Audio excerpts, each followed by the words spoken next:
Hey y'all, Milton Davis here.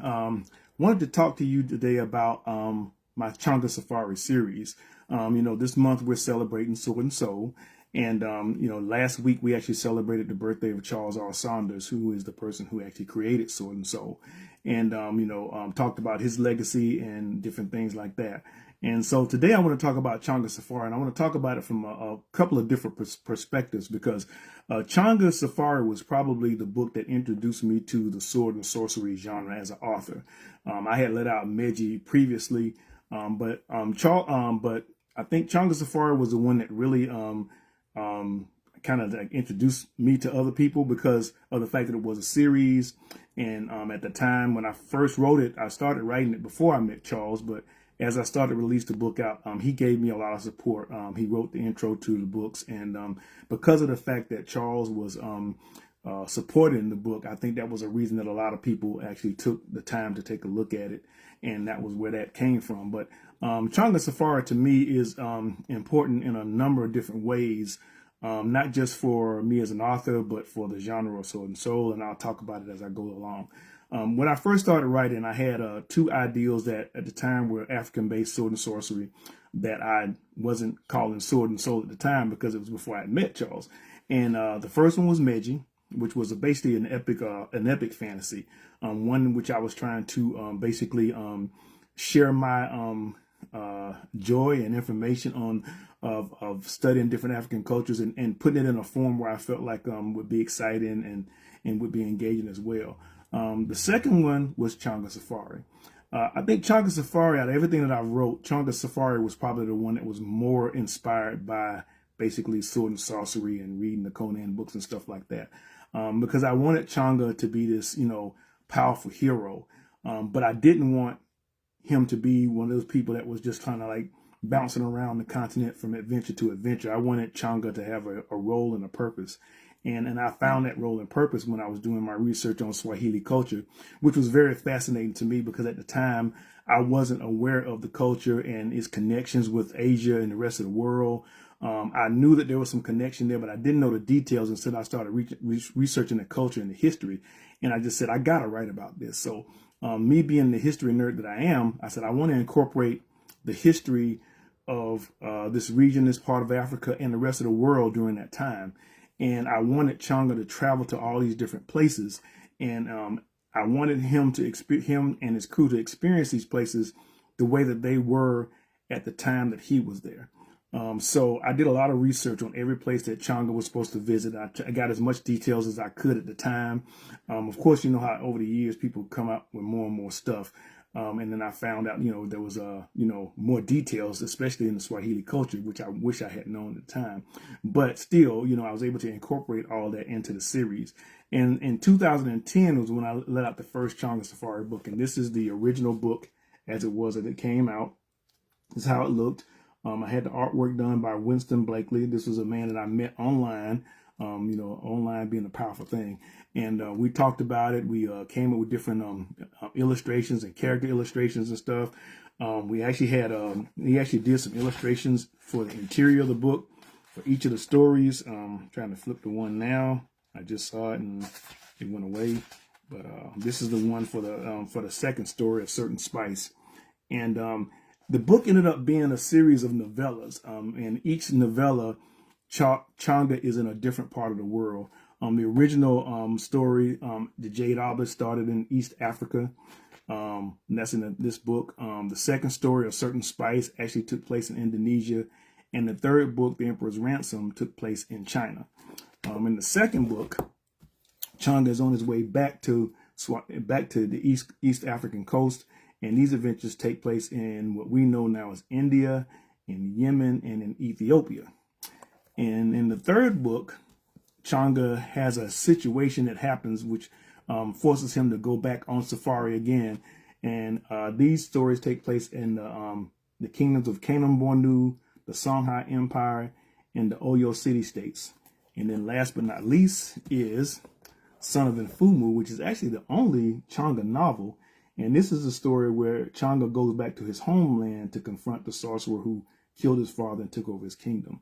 I had fun writing all these books, and I think one of the things that makes Changa significant is the fact that in most cases, when you're doing sword and sorcery, or if you're doing sword and soul, your character is a hero within the confines of the area where they live. The thing about Changa is that Changa is actually a hero everywhere. Changa is not only is he having these amazing exploits on the African continent, he's in Asia and traveling to these different cultures there, and in all of these cultures, he is basically the hero. And I think that's something that you don't see a lot in sword and sorcery because of the fact that we're everything is contained in a certain region. You saw that in the Conan novels, where Conan was traveling around different places and stuff like that.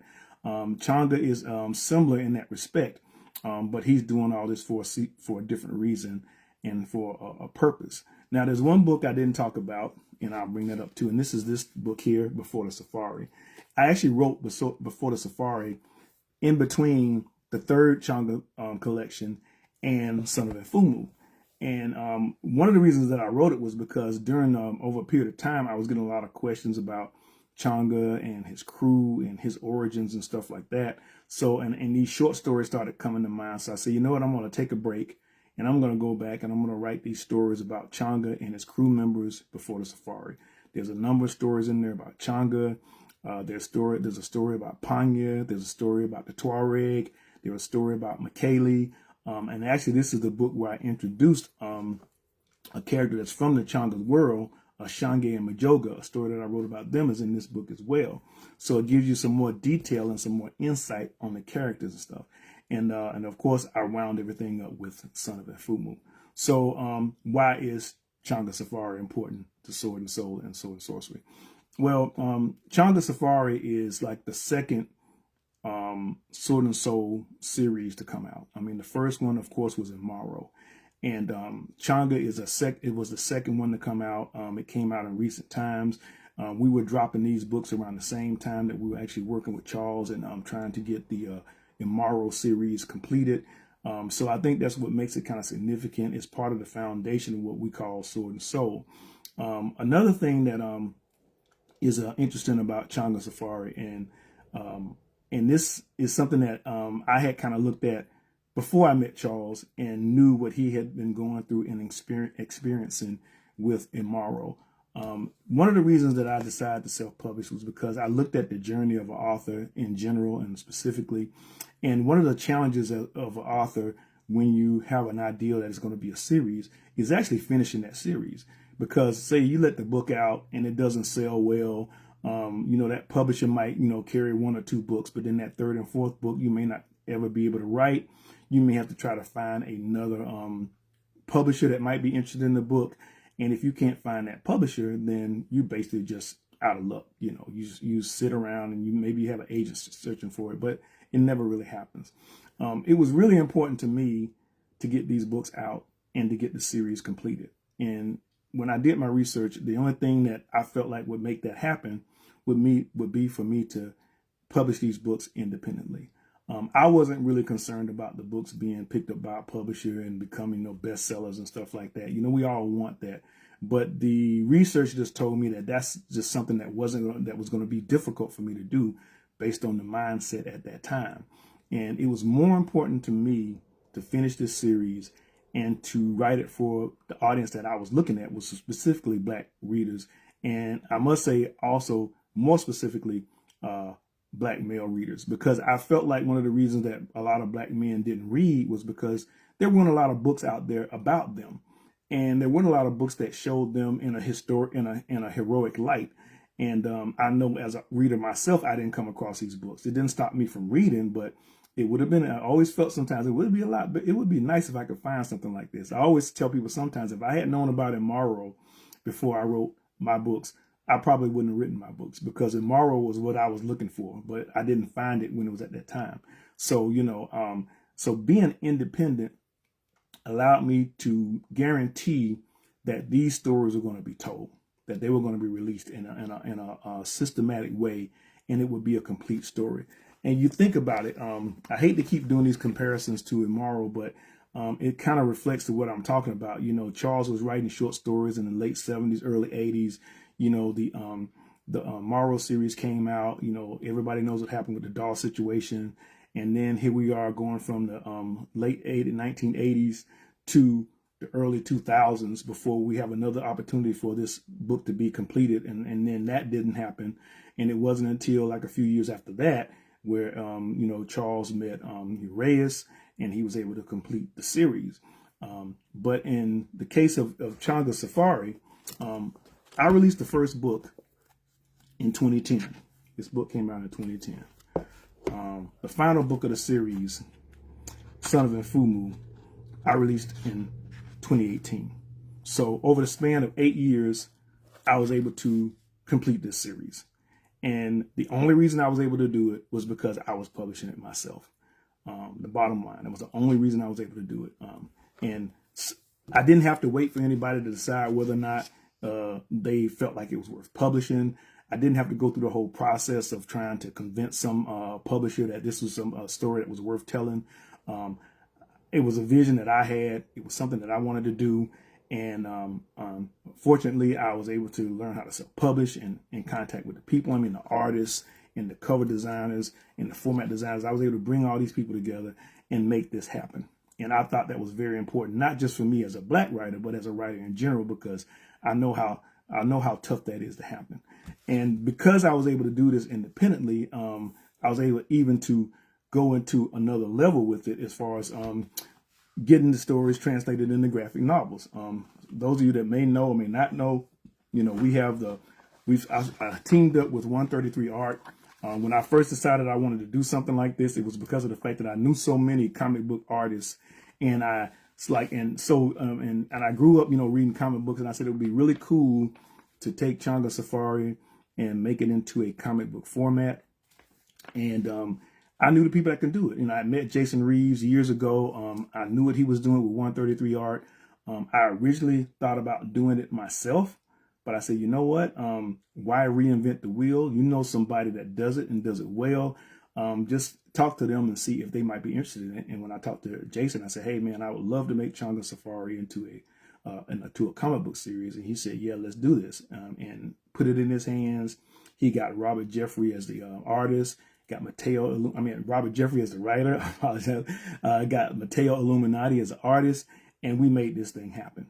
And right now we're 3 books into what we did. We took the first novella from the first book, The Jade Obelisk, and made that the center point of the comic book series. And here are the first 3 comic books right here. We're actually in the process of completing the 4th book and the 5th book, and that will round out the Changa and the Jade Obelisk story. I do intend to do other comics. I'm not going to do every book. I kind of like, when you start taking something and start translating it into another medium, and you look at it and say, hey, this would take a ton of stuff. But what we want to do is we're going to pick the highlights of the Changa journey and translate them into graphic novels, into comic books. Hopefully what it will do is it take the people who read the comic books and have them get them interested in the books. And plus it also gives us an opportunity to share the story with a group of readers who probably wouldn't normally pick up a book, but they would, be more than happy to grab a comic book and check it out. So, and I think being indie is the reason that all this happens. It shows the power of indie publishing. And it shows especially shows the influence that indie publishing has had on Sword and Soul, because a lot of the books that were coming out early on in Sword and Soul have been done by indie authors and have been indie published and stuff. And the reason that we have this subgenre is because of indie publishing. And I think it will continue like that. Now you see a lot of African fantasy books coming out, and these books are being published by, mainstream publishers and stuff like that. And there's still people doing the indie. But I think one of the reasons that this opportunity has been created for authors with these major publishers is because of the foundation that was created in this subgenre and in this particular realm by indie authors that got out and put these books out and proved that these books were viable and proved that people wanted to read them. And, and that's what happened from there.